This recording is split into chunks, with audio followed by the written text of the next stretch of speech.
শনিবার দল বল নির্বিশেষে দেশজুড়ে নিন্দার মুখে পড়েছেন বাংলাদেশের প্রধান উপদেষ্টা মোহাম্মদ ইউনূস।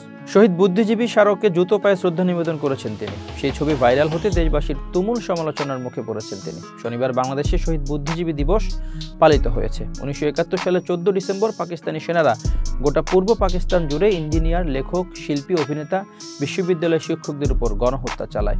উদ্দেশ্যই ছিল গোটা ইন্টেলেকচুয়াল প্রপার্টিকে ধ্বংস করে দেওয়া। তারপর থেকেই বাংলাদেশে সেই দিনটিকে শহীদ বুদ্ধিজীবী দিবস হিসেবে পালন করা হয়। শহীদ বুদ্ধিজীবীদের স্মৃতি স্মারকে বাংলাদেশের রাষ্ট্রপতি মোহাম্মদ শাহাবুদ্দিন, প্রধান উপদেষ্টা মোহাম্মদ ইউনূস শ্রদ্ধা জানাতে উপস্থিত ছিলেন।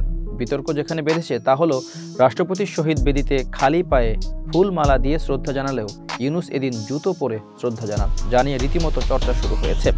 ক্ষোভ এই যে এরকম একটা দিনকে ইউনূস চূড়ান্ত অপমর্যাদা করেছেন। বলাবলি চলছে এই সরকারের কাছে মুক্তিযুদ্ধের ইতিহাস, স্বাধীনতার কোনো গুরুত্বই নেই।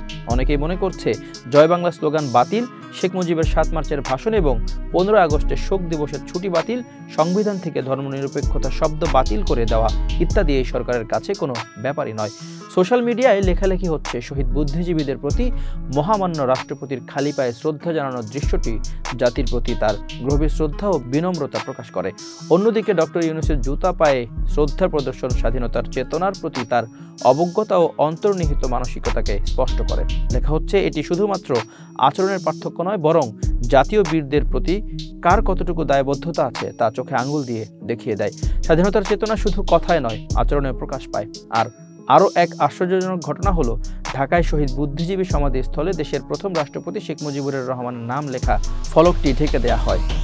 1972 সালে শহীদ বুদ্ধিজীবী স্মৃতিস্তম্ভের উদ্বোধন করেছিলেন শেখ মুজিবুর রহমান।